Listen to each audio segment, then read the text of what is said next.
The great white shark is an extremely long-lived species. White sharks, sharks in general, are a fantastic indicator of a healthy ecosystem. The big threat at the moment is fear. And how can we stop that? Education. Teaching people that these guys aren't out to actually get you. To be honest, the thought of an ocean without sharks in it is a terrible thought. They do so much to regulate these systems. Very important.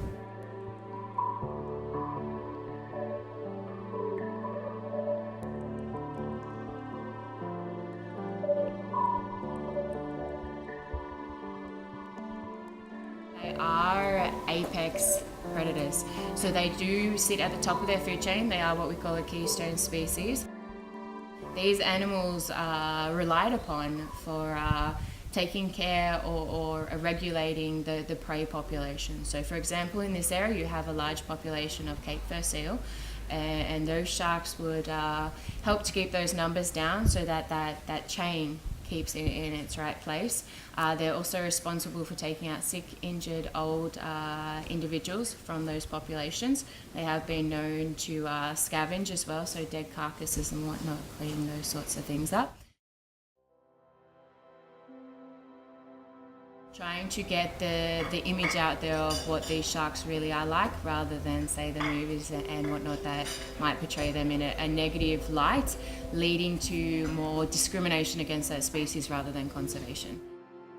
Jaws, the movie, for example, has probably created an immense fear in humans.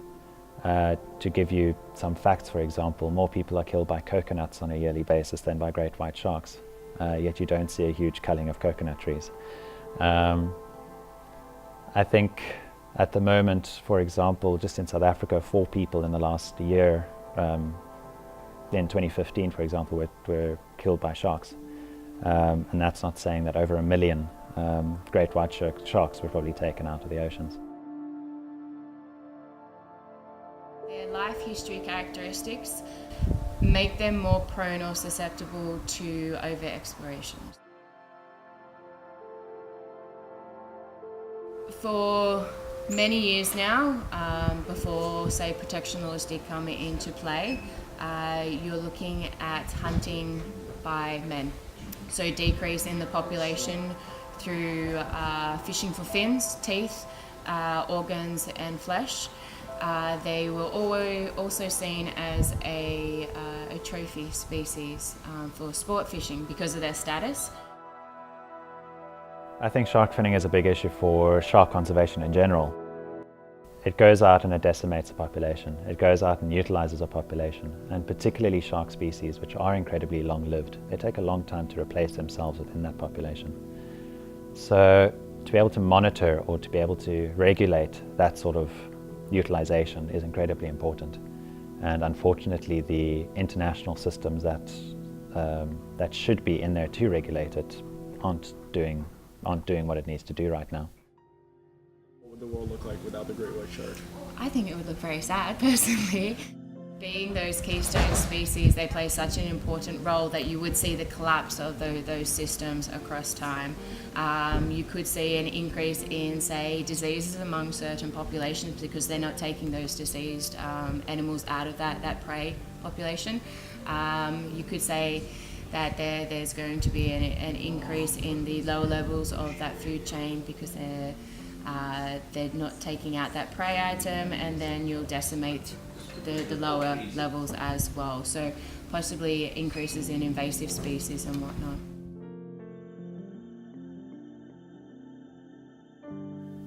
I think something which is quite important is looking at a global response, specifically on the great white, which can travel from Australia to California through South Africa and all the way else around the world. And creating that global response, I think, is pretty important. I know that there are a whole bunch of initiatives at the moment to bring in more research to try and understand the animal a lot better. How that has translated into conservation efforts, I'm not sure. I know that the government at the moment in South Africa is instituting 22 marine protected areas around our coast, It is currently proposed, it hasn't been ratified yet, but it's an incredibly good move conservation-wise in limiting fishing, and in that same breath then giving these animals a chance to feed and do what they do best. The research is critical.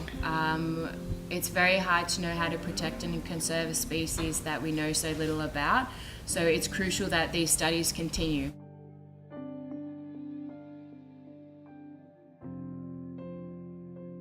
Boycotting a company or a country that does deal in shark products, and also selecting products that are shark friendly, say a specific seafood that doesn't have a high bycatch rate or something like that.